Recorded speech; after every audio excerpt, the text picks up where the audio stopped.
A lot of that budget and attention has been very much focused on the consumer banking space and very little on the treasury and commercial banking. So now we find ourselves in a situation where we need separate therapy booth when we go to the national conference, with a lot of practitioners crying about the fact that their core systems and their treasury systems are 20 years old or older, and they have to change them. Before we start, I want to highlight the biggest challenge I've noticed in the treasury industry. It's professionals finding it tough to build an impactful brand. That's exactly why I put together an ebook, Building and Managing an Impactful Professional Brand. It has helped over 100 professionals define their unique values and stand out in their careers. In this ebook, you'll find practical tips to build a strong network and sharpen the skills you need to succeed in this industry. And the best part? It's completely free. Grab your copy now by clicking the link in the description below.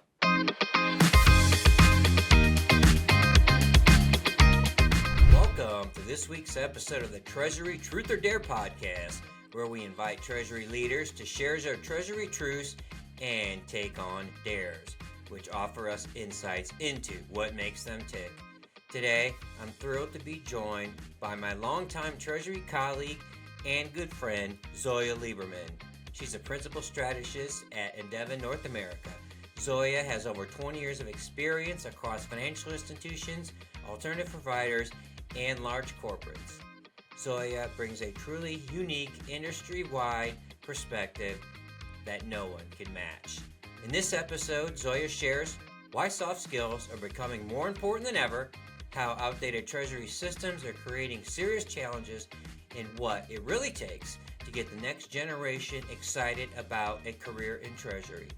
She's honest, witty, and never afraid to say what others won't. It's a conversation full of insights, real talk, and a little fun between friends. Let's get into it. Hello, everyone. This is Ernie Humphrey, your host for the Treasury Truth or Dare podcast. I'm honored and humbled to have with me today Zoya Liberman. She's a principal strategist in Endava North America. Zoya, before we jump in, why don't you give us a little bit about your background and interesting career with Treasury professionals over the years? Thank you, Ernie. I'm super excited to be on this podcast, and I just came up with a truth question for the end of this, so stay tuned. I've been in the Treasury commercial banking space for about 20-something years. Obviously, I started when I was 7. Now that we got that out of the way, my career is slightly different from everybody because, unlike most individuals, I'm not a banker or a practitioner, but I've spent many, many years working with financial institutions, alternative service providers, and some of the large corporates as well, working on strategy, working on competitive intelligence space, really understand the space and don't have maybe a singular view, but overall industry view, because I've had opportunity to work with so many financial service providers. Thank you so much. And that's one of the many reasons I'm excited to have Zoya on a podcast here today. So just a little reminder, if this is your first episode of Treasury Truth or Dare, what we'll do is we'll have several rounds where I'll ask Zoya whether she'd like to share a Treasury truth or take on a dare. And then probably about 5 or 6 rounds in, I will let Zoya turn the tables on and ask me to do a dare. And that's dangerous because I've probably known Zoya probably like 20 years. So hopefully I will be able to deliver on the dare that she has for me today. So Zoya, what do you think to kick things off? Would you like to start off with a truth or a dare? I think it would be interesting to start with a dare. So let's go for that. All right. You're probably the first person. I shouldn't be surprised. All right, I don't know if this is a dare, but it's just something that I think is a dare given the environment. Could you please tell us why you believe, if you believe in why soft skills matter more or less than AI and technology in Treasury? So what's your view on the whole AI thing in Treasury? So it's a loaded question, Ernie, and there are really 2 different answers, right? So I think AI conversation and what I think about it is one answer. And then secondly, why the soft skills matter, I think is a different answer altogether. So let me do the easy one first. AI, right? Haha, easy. So, and I'm absolutely going to date myself. But my feeling about AI is complicated, right? Some days I'm incredibly optimistic and I can see a lot of opportunities, especially for the tasks that everybody dreads to do in the office environment. Other days, frankly, I feel like a Sarah Connor of the conversation and really wonder if we are taking this whole AI as holistically as we're supposed to. As one of my friends said, and I'm going to quote him and shamelessly steal this quote, AI was created by us humans, and we humans are not perfect.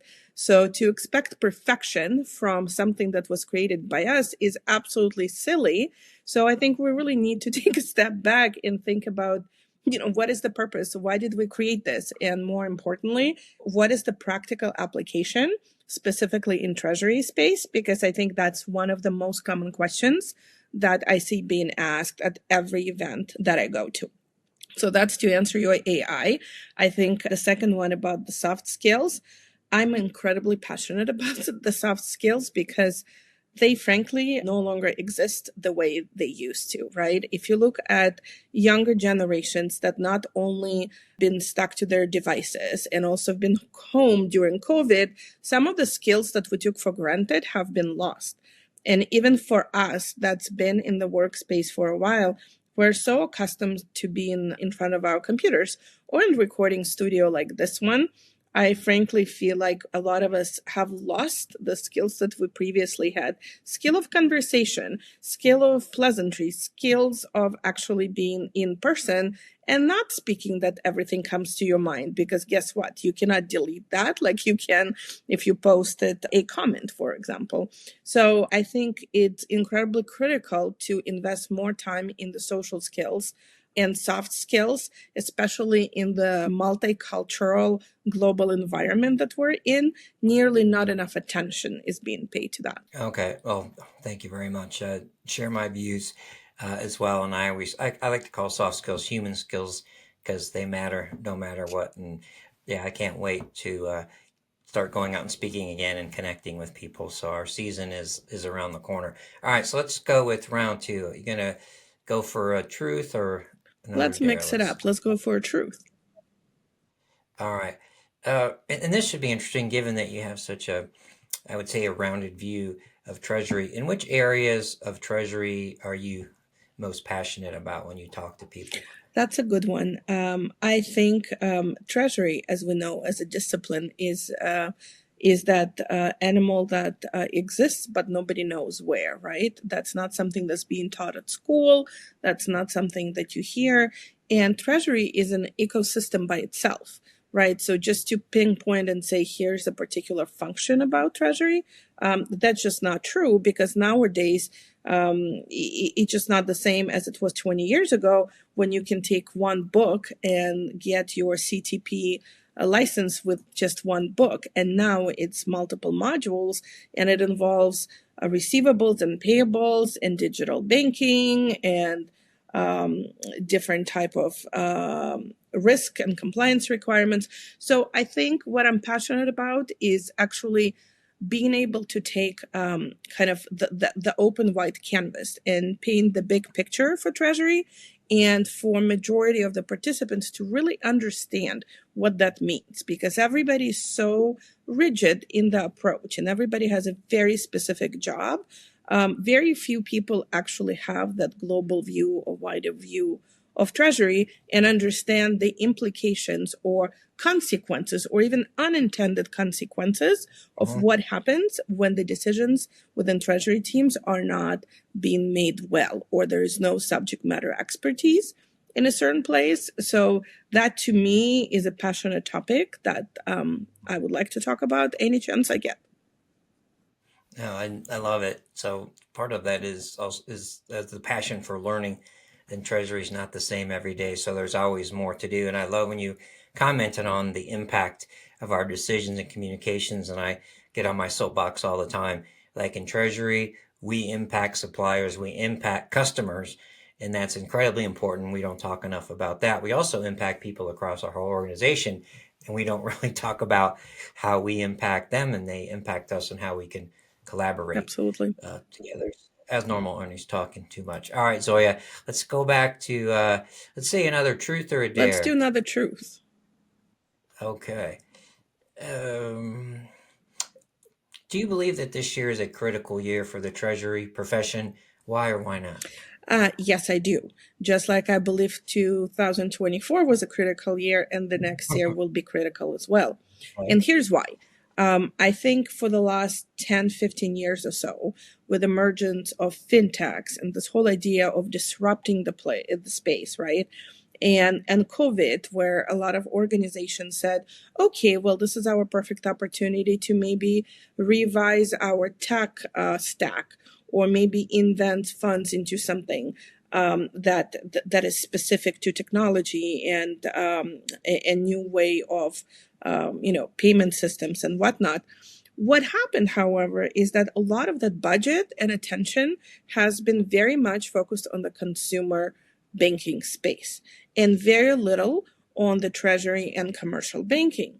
So now we find ourselves in a situation where we need separate therapy booth when we go to the national conference with a lot of practitioners crying about the fact that their core systems and their treasury systems are 20 years old or older, and they have to change them. And not only they don't have the budget or skills or expertise or knowledge to even go out and get the appropriate information. So I think it's critical now because we're toying with fire. A lot of these supporting legacy technologies that exist in the treasury space are getting very, very old, and no one is replacing them. And there are just too many fires to take care of at this time. So I think it's critical for somebody to finally stand up and say, hey, we need to pay attention to this. Otherwise, we're going to be in trouble. Yeah, I love that point. Just thinking about it from both sides, right? There's data technology coming at the banks to us, but there's also data technology that we're using. I'm starting to see a little bit more of, at least on some of the banks, they're white labeling technology. Yes. So, that's taken an awfully long time, but there is some progress there. Yep. I Okay, mean, I let's spoke get to some. one bank that I will not name. I think they said it took them 10 years to do core conversion from one system to another. 10 years, which Wow. seems outrageous, but also if you think about larger financial institutions Yeah. and all the prep that needs to take place and conversion itself and making sure it's working, that's unbelievable exercise. Yeah. All right. Let's get you to do one more round of truth or dare, and then I'll let you give me a dare. So you're gonna go for truth or dare? Let's go for dare. All right. All right. Share with us one of the most embarrassing moments in your treasury related career. Well, first of all, it's awfully bold of you to assume that I already peaked and I already had my most embarrassing moment. Oh, okay. That's good. Good point. But up to this date, I think the most embarrassing moment for me is ability or lack of ability to read the room. I've had a situation where I was in a meeting with 20 executives doing a presentation specific to Treasury strategy, and the room was silent the entire hour. There were no questions asked at the end. So naturally, I thought that I absolutely failed. Um, and then later, when I received approval to move forward, I was incredibly surprised. And I think the embarrassing part for me was not to do sort of discovery ahead of time and realize that that's their corporate culture, where no one really speaks during the meeting, especially if the senior member or executive is in the room. And the same goes for asking questions, because they think it's not polite to ask questions on the spot because they would embarrass me. But that made for very stressful presentation on my end, because as I said, naturally I assumed I'm doing something wrong because I was getting absolutely no traction.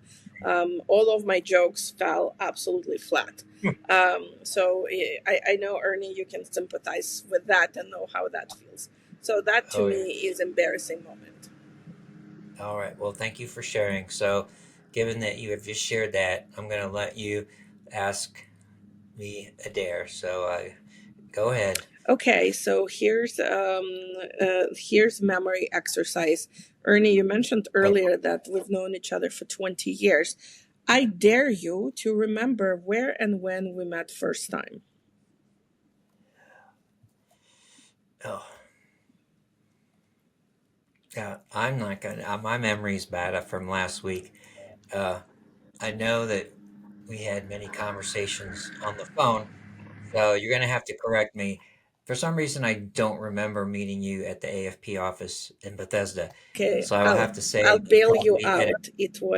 go It ahead. was in DC during regional officers meetings, and I think you and Uh, I were drinking coffee outside at Illy yeah, Espresso, and I can't believe you don't remember that. Obviously, that meant to me more than it meant to you.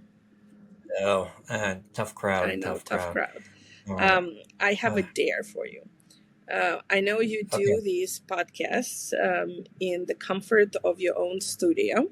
And as you know, That's I've right. been involved with one of the regional Yeah. organizations for a really long time with Southern California AFP. I'm actually going to dare you to come to our next event and do live podcasts at the event with the presenters after their sessions. Oh, I would absolutely love it. But you So have to very excited. wear either What? orange or green jacket. Oh, okay. All right. Maybe both. So I'll make it. I'll make it worth your while. There you go. So I thought you were gonna. Yeah, I remember trying to embarrass you by bringing you up and when I was speaking at the general session at lunch at your SoCal AFP a few I times. don't So think that okay. succeeded. I know. I There's no know. such I thing know. as bad publicity, right? I know. There you go. All right. So let's get back to Zoya. You gonna truth or another dare? Let's do another dare. Okay. Oh, okay. Um. Okay. Let's see. I'm gonna ask you this one. All right, off topic here. So you are stranded on a desert island with one of your colleagues from over the years. Who is that going to be and why? That's a tough one. I'm gonna say that it's gonna be our mutual friend Bridget Meyer. Oh, And the yeah. reason for it is because she always wears super bright red outfits. Oh, So if we oh, are stranded on a desert island, she's visible from other places.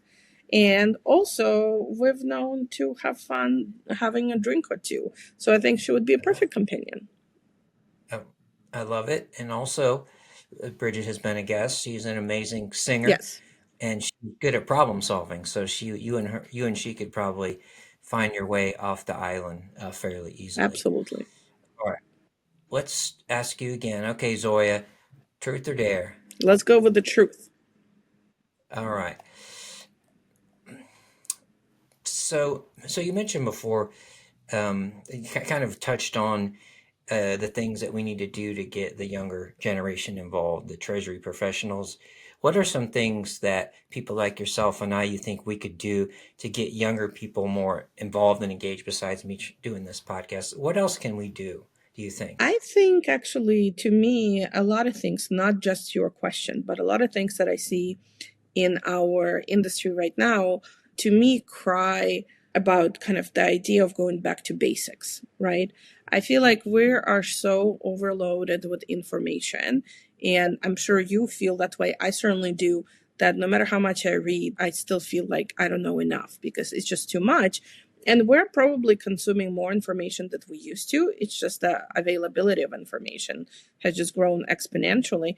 And I can see how for younger crowd that probably resonates as well because there's just too much out there and there's too much noise. I think if we were to attract recent graduates and others to be interested in the space, I think there has to be really clear value proposition of why Treasury matters, right? Because if you think about it, Treasury is the key to the kingdom. And I think explaining that in very simple terms and show them practical application of it would be interesting enough, because Treasury has never really gotten the recognition that it deserves, and maybe it's time to do that. And that's where I think we need to be maybe successful, as well as engaging with the new generation, is to explain to them why this is key to the kingdom, why is this critical, why their involvement absolutely has to be on point, because they're the ones that will have to make these decisions going forward, and they need to be equipped with enough knowledge to be able to make good decisions. Okay, love it. Okay, let's do one more round of Truth or Dare, and then I'll let you make some final comments for our listeners. Okay, you're going to go for a truth, or are you going to go for one more dare? I will go absolutely for another dare. All right. Okay. Oh, this one. Okay, this one isn't. This one's a good one. So can you share with us a mistake that you've made in managing people across generations or borders that you'd like to share, and what you learned from that? Yes. So I will share with you something, the mistake that I made working with people across borders. As at Endava, a lot of times I work with teams that are comprised of multiple participants across the continent, right? And at one of the projects, I assumed that everybody, it's not really language barrier, that's secondary, that's more cultural barrier. So as one of the senior members of the team, I assume, just like here in the States we always do, that when somebody makes a statement, you say, I have a different thought, or I have a different opinion, and that's usually an invitation for discussion, right? And what I didn't realize that the team members that I was working with were based in LATAM, and in Latin culture, you don't disagree with somebody who is more senior than you. So if somebody is more senior and they say they have a different idea, that translates to my idea is bad, their idea is good, and there's no point of discussion. And I was really confused in that project why every time I said, well, I have a slightly different view, no discussion took place. They just abandoned whatever they were doing, and it was really frustrating to me. So again, I feel like that was also my personal failure, not to know that or understand that, and nobody told me. So that took some, heartache, if you will, to understand that, I'm not the popular girl in the room, and I made some mistakes because I alienated other team members. So that's what I learned. Okay, well, thank you very much for that. So in closing, can you just give us a couple points message to your fellow Treasury professionals, a couple things that you'd like to leave them with? Sure. I'm going to be controversial as always, because you know me, I can't be any other way. Because Treasury is not something that everybody thinks about as the sexy profession, if you will, I think this is time for everybody who is already involved to rise up in a way. If you don't have a seat at the table, bring your own chair. You need to be part of the conversation. You need to speak up and say, here's what's needed for us to succeed. It's not just about client-facing teams. It's absolutely about Treasury and finance, because you are the ones that make this whole ecosystem run smoothly as much as possible, and you need to be in a position to say so. All right, we need to teach people, like you said, to stand up and learn how to toot your own horn in the right way. Yes. Right. I toot my horn too often, but I tell people no one's going to toot your horn better than yourself. So we need to raise up, and that's one of my things is we all own the brand of our profession. So I'd love to see more people take that in mind and share their passion that we have. Almost everyone I met in Treasury has a passion for it, Yes. and we don't communicate that. Zoya, thank you very much for being my guest, but also thank you for all that you do to support the Treasury profession. You're always speaking at conferences. You're active on LinkedIn. You've done your own podcast. So I sincerely appreciate that. And to all of my listeners out there, have the courage to live your Treasury truths and dare to be great in everything that you do within and beyond Treasury. Until next time, everyone.